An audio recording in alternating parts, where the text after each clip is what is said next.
আমি মধু ভাত খাবার পর আপনারা সবাই বলছিলেন মধু ভাতের রেসিপিটা দেখানোর জন্য। আমি এরকম করে কসলা করে মানে ভাত রান্না করে নিয়েছি, একদম কষার ভাত।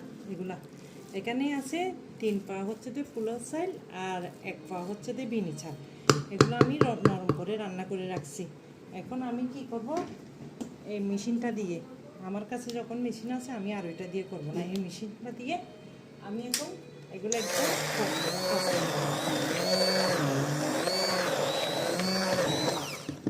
এভাবে কতক্ষণ করতে হবে আম্মু? এগুলো একদম নরম না হওয়া পর্যন্ত? হ্যাঁ মানে ব্লেন্ড করে ফেলতে হবে পুরা? হ্যাঁ, আমি ব্লেন্ড করে ফেলতেছি। আমার কাছে তো এটা আছে মেশিন, আমি এটা দিয়ে করে ফেলতেছি একদম নরম করে। এখন ম্যাশ এগুলো হয়ে গেছে এখন আম্মু? একদম হয়ে গেছে, একদম ফিনিশিং হয়ে গেছে।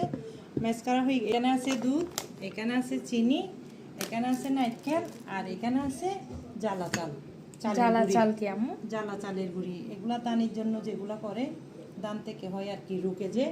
ও আচ্ছা আচ্ছা, জ্বালা চালের, হ্যাঁ বীজ। ওইটা দিব, ওইটা দিলে নরম হয়ে যাবে আস্তে আস্তে এখানে ভিতর। একদম ফিনিশিং হয়ে গেছে না? ফিনিশিং হয়ে গেছে একদম। এখন এখানে আমি একটু করে লবণ দিব, পরিমাণ মতো লবণ দিচ্ছি। তারপরে এখানে চিনি আছে, চিনি দিচ্ছি। চিনিটা যার যেরকম পছন্দ, আমরা তো হালকা খাবো, হালকাই দিব। আর যে বেশি খাইতে চাই সে তো বেশি দিবে। চিনি দিয়ে একটু নাড়াচাড়া করতেছি।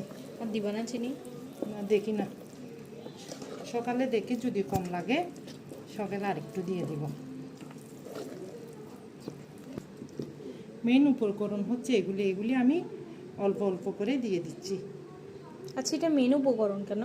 এটা জ্বালা চাল না, জ্বালা চালের গুঁড়ি, এটাই তো মেন। এটা দিলে এগুলো আস্তে আস্তে আস্তে আস্তে পাতলা হতে থাকবে। যে পাতলা খায় সে পাতলা করবে, যে একটু ঘন খায় সে ঘন করবে।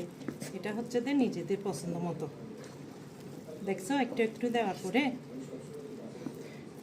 আমি বেশি পাতলা করব না, আমার একটু পছন্দ ঘন টাইপের। দেখেছো পাতলা হয়ে যাচ্ছে আস্তে আস্তে। কেন? ওইটাই তো জাদু, এটাই তো হচ্ছে জাদুর পাউডার, এটাই দিতে হয়। একবার দিলাম না, এখন আর একটু দিচ্ছি।